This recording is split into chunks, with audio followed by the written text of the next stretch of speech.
Hey everybody, this is Cale Clarke from the Faith Explained Institute, thefaithexplained.com. And today is April the 4th, 2020. It's also Saturday of the fifth week of Lent. I want to focus on the gospel reading today, specifically one little section of it. We're introduced to Caiaphas. It says this in John chapter 11. Therefore many of the Jews who had come to visit Mary and had seen what Jesus did put their faith in him.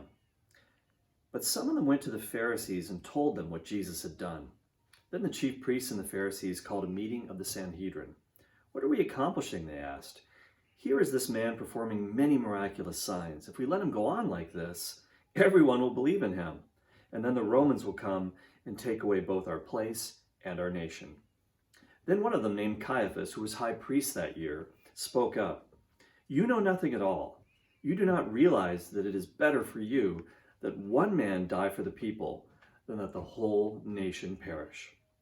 He did not say this on his own, but as high priest that year, he prophesied that Jesus would die for the Jewish nation, and not only for that nation, but also for the scattered children of God, to bring them together and make them one. So from that day on, they plotted to take his life. You know, it's incredible. John chapter 11 is the climax of Jesus's miraculous signs. The seventh sign, and John's gospel is really a gospel of signs. Miracles are called signs in John. And that seventh sign was the raising of Lazarus from the grave. Now you can imagine how that would have affected the Jewish religious leadership in Jerusalem, especially somebody like Caiaphas. Caiaphas was a Sadducee. That's why he was so sad. You see, he didn't believe in the resurrection. He didn't believe in the afterlife. He didn't believe in angels or anything like that. So to hear that Lazarus has been brought back from the grave, I mean, how would that have affected him? But it's very interesting, and this is an example of irony in John too, that even though he wants to get rid of Jesus, saying it's better that one man should die for the people, now he's thinking political expediency, let's have Jesus die, he'll be the sacrificial lamb, as it were, so that the Romans will not, try to put down some sort of rebellion if they think he's the Messiah. And we're going to be out of work, really, out of a job, out of the temple. Might lose the whole thing we've got going on here. But as John explains to us, he unwittingly was prophesying. It had a lot to do with his office as high priest.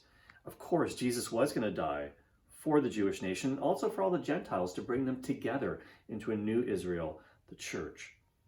I want to focus on how Caiaphas really in some way prefigures the papacy, because really the office of Pope is almost like the high priesthood of the new Israel, the church. And just as God used Caiaphas in spite of his sinfulness to get his truth across, the same has happened throughout history with the popes. Papal Infallibility, that God has prevented the popes throughout history from ever teaching error to God's people. You say, well, how is that possible? Especially if you're from a Protestant background, you might question that. But if you think about it, you already believe in this concept in practice. Think about the Bible. I know in Protestant books, there are 66 books, of course, in Catholics' Bibles. They're a little bit bigger. There's 73 more Old Testament books. But either way, you believe that God prevented a series of writers over many, many years, many hundreds of years, from ever teaching error in what they wrote down. Can God not do that after the scriptures were written down? Can he not continue to do that in the age of the church by preventing the popes, even though some of them were personally very sinful men? Think of the Borgia popes, from ever teaching error to God's flock in the New Covenant era. Just something to think about. I'm Cale Clarke for the Faith Explained Institute.